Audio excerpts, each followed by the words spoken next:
स्थायी भाव रति जागृत होता है तब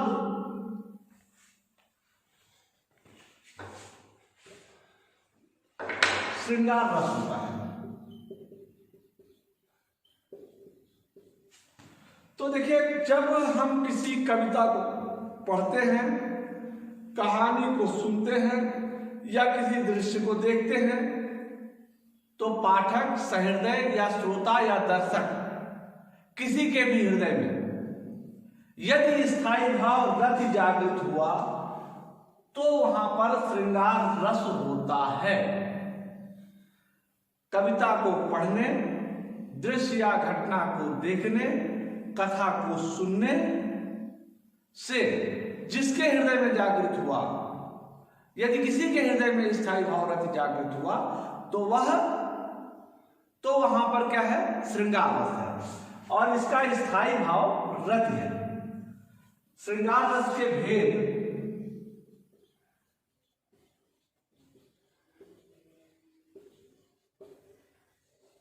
दो भेद हैं, संयोग श्रृंगार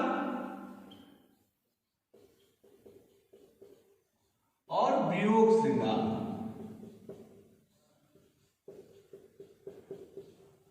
तो श्रृंगार रस के दो भेद, एक संयोग श्रृंगार, दूसरा वियोग श्रृंगार। आज की इस वीडियो में संयोग श्रृंगार पर मैं थोड़ा चर्चा कर रहा हूं।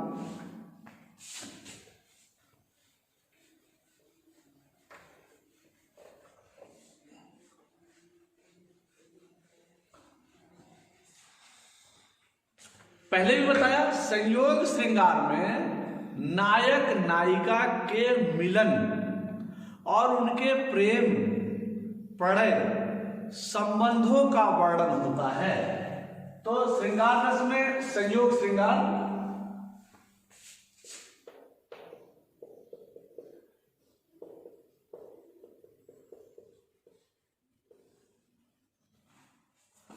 एक कविता है, नैना अंतर आव तू जो हो नयन झपेऊ, ना मैं देखूं और को ना तोई देखन देऊं। ये कबीरदास जी के द्वारा लिखी हुई है और इसमें दाम्पत्य प्रेम प्रकट हुआ है। वैसे तो ये जीवात्मा और परमात्मा के संदर्भ में है। जीवात्मा परमात्मा के लिए कहती है, लेकिन यहां पर जीवात्मा कबीरदास जी जो है, कबीरदास जी नायिका के रूप में है। कबीरदास जी जीवात्मा है, नायिका के रूप में है।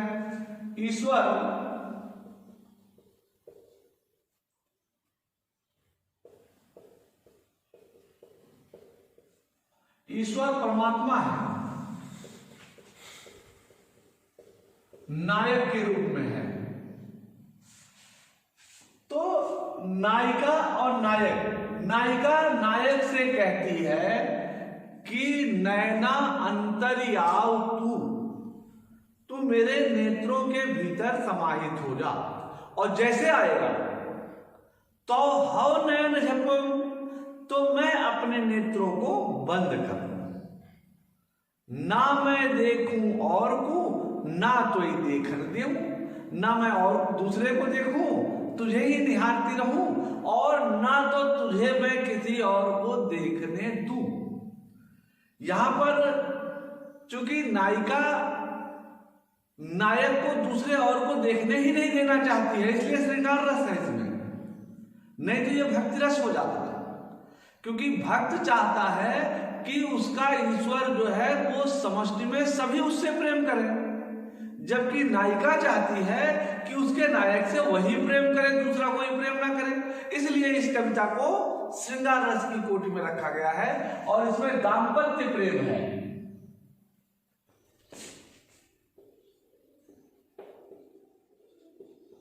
दाम्पत्य प्रेम, स्थायी भाव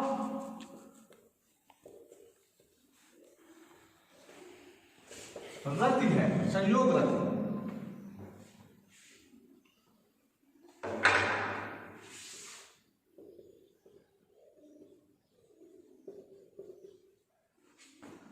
आश्रय कबीरदास जी हो गए,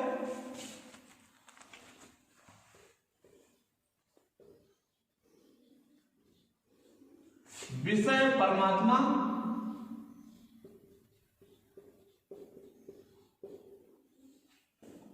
उद्दीपन, उद्दीपन वातावरण है, भक्तिमय वातावरण।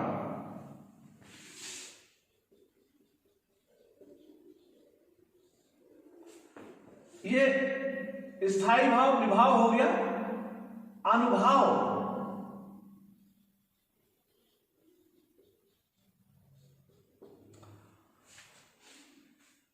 नायिका कहती है कि मैं अपनी पलकों को बंद कर लूं और ना खुद देखूं ना किसी और को देखने दूं।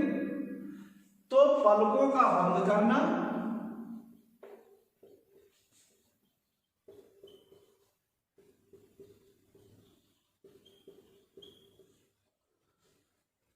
ना खुद देखना,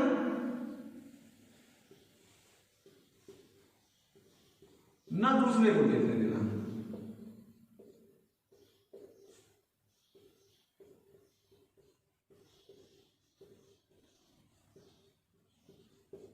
यह है अनुभव।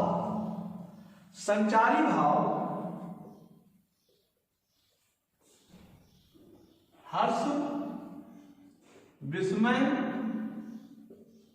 प्रसन्नता, चपलता, गर्व, ये संचारी भाव है। इस प्रकार से स्थायी भाव रति, संयोग रति, विभाव, अनुभाव और संचारी भाव के योग से श्रृंगार, संयोग श्रृंगार रस में पुष्ट होता है। इसी तरह दूसरी कविता,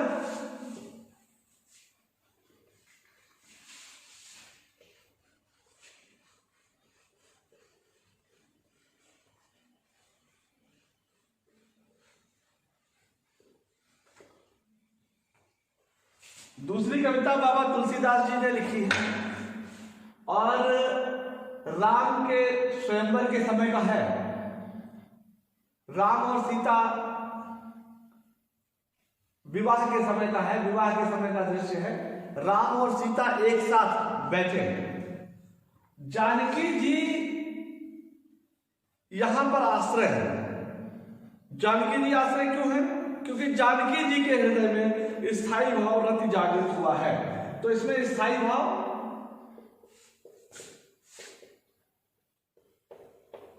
संयोग रति, आश्रय जानकी जी, विषय श्री राम जी। तो राम को रूप निहारती जानकी, कंगन के नग की परछाई। जो उन्होंने कंगन पहना हुआ है उसकी जो नग है उसकी परछाई में राम जी के रूप को निहार रही हैं। और या तो सुध बुध भूल गई, कर देखती हैं पलटारत नहीं, और सुध बुध को भूल गई हैं और उनके कर में अपने कर को ही देखती रही है, क्योंकि उसी में कंगन पहना हुआ है और उनके हाथों को पकड़े हुए हैं। पलटारत नहीं, एक पलक भी अपने नेत्रों को नहीं झपकती हैं।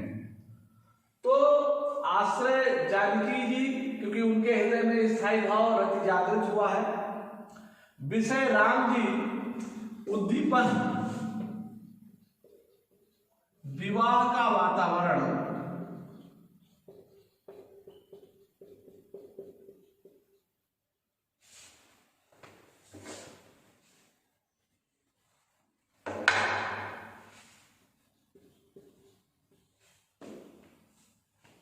अनुभाव,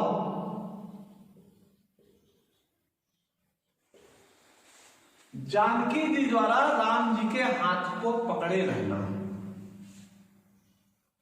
श्री राम जी को निहारना, सुध बुध खोना,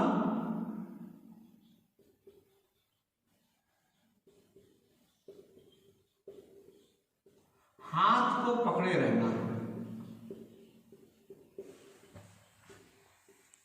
ये अनुभाव होगा।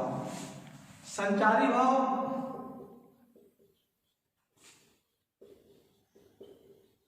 हर्ष, विस्मय, गर्व, प्रसन्नता, चपलता।